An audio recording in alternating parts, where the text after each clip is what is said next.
Hey there, this is Perch. I'm just gonna have to get this video out. So this is now the second intro, which is this is you're clearly seeing the folly of me recording so many things ahead of time. But I did a video a while back, quite some time ago, on Tom King, and it was in the queue to get released sometime in late June or early July. And then a bunch of news started hitting with Tom King around him being fired and or, they've taken off the book without his choice. And it was a story that if you just calmed down, read it quietly, looked at who was breaking the news, and then kind of with your smart cap on, watched how it disseminated outside to the other news sites and who was doing and how the quotes were coming through and all the rest. It was clear it was bogus. It was clear that this was a stunt or a scam or some kind of misinformation that was designed to stir up some controversy, perhaps by a writer with some experience in the CIA. I don't know, maybe. But basically, at the time, I said pretty immediately, this is not what it looks like. This will actually indicate a bigger rise for Tom King, and no, he was not taken off what breaking down the story. He was taken off Batman not by choice.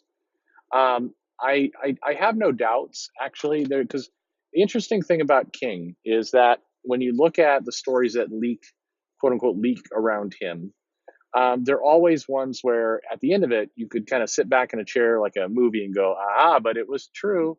You just didn't look at it the right way. So I think in terms of what happened, and now with the news breaking today that Batman Catwoman is a thing. It's a new comic that's coming out. It's going to be it's where King's going to go. It's going to be kind of the conclusion to his Batman run. Now it's 12 issue series is kind of how it's currently planned.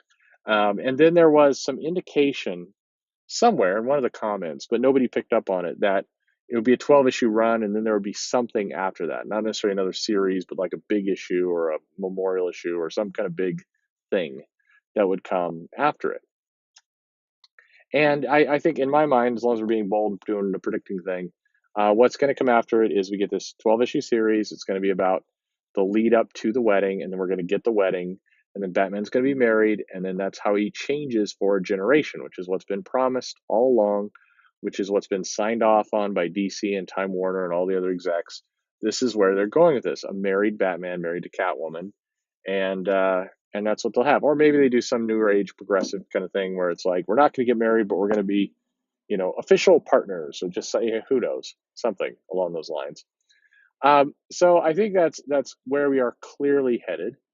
And the other thing is King is also being kind of labeled, touted, whatever you want to call it, as kind of the architect of this status quo shift for Batman. So what we get is we get the regular Batman title, which has been shipping twice a month. And what's comical is that Batman, if people compare, like Snyder sold 120,000 copies. Yeah, King was selling 120,000, 100,000, 80,000, however you look at it, twice a month. So at its worst, King was shipping almost 170,000 comics of Batman a month. So that 170 is bigger than 120, and that's just how it goes. So it's just this is a funny story because, and it's funny for me because people just get baited, just get totally baited into falling for this stuff, and it's clear, it's obvious and clear. I mean, the old saying, fool me once, shame on you; fool me twice, shame on me. This is like fool me for the fifth time, and yeah, you should really be ashamed of yourself at this point. Come on, you should get that cynical streak in you and start looking at this stuff a little bit, a lot more cynically, because you're falling for a marketing campaign. And by the way, I think these things are hit and miss. I think the PR campaign for the wedding itself was terrible. It hit all the wrong notes and it irritated fans, and that did hit sales and hurt them. But, I talk on this channel a lot about doing marketing, and I wish the comic companies would do marketing and do more to kind of promote the comics. Well, what they do with King and what they do with Batman is marketing, is it is a form of marketing, and it does work because consistently every month for the last year, who owns the top 5 list? Tom King. Since Heroes in Crisis, a book that I do not like. I do not like it. I don't like the tone. I don't like the outcome. I don't like the story. I don't like how it's being told. I don't like it at all.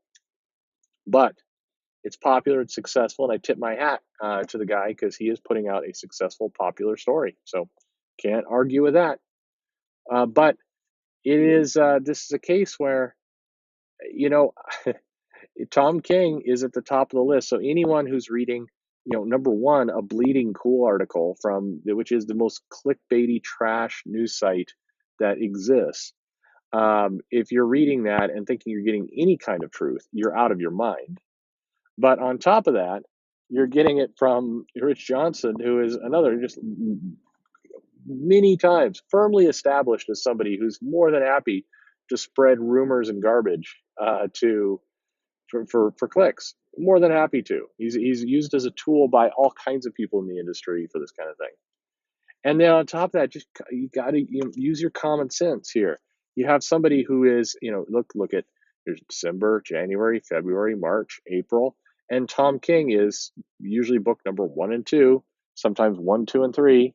Sometimes War of the Realms comes out and it bumps him down a notch, but he is selling huge, and no one, anyone, whether they're on YouTube or Twitter or wherever they are, who wants to tell you a story about uh, hey, DC is panicking with his falling sales, so they're going to take out their most popular writer.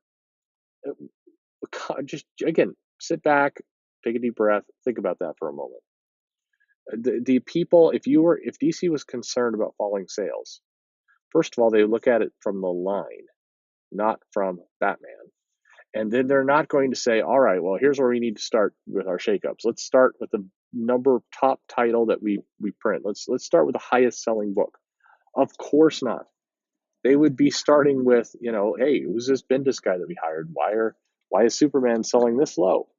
And what about all these other, like the guy's doing like, how many titles a month is he doing? He got Pearl here, and we got this comic over here, and we got this young imprint line that's not making much headway in sales. I mean, we're doing these books directly designed to target the same kind of audience of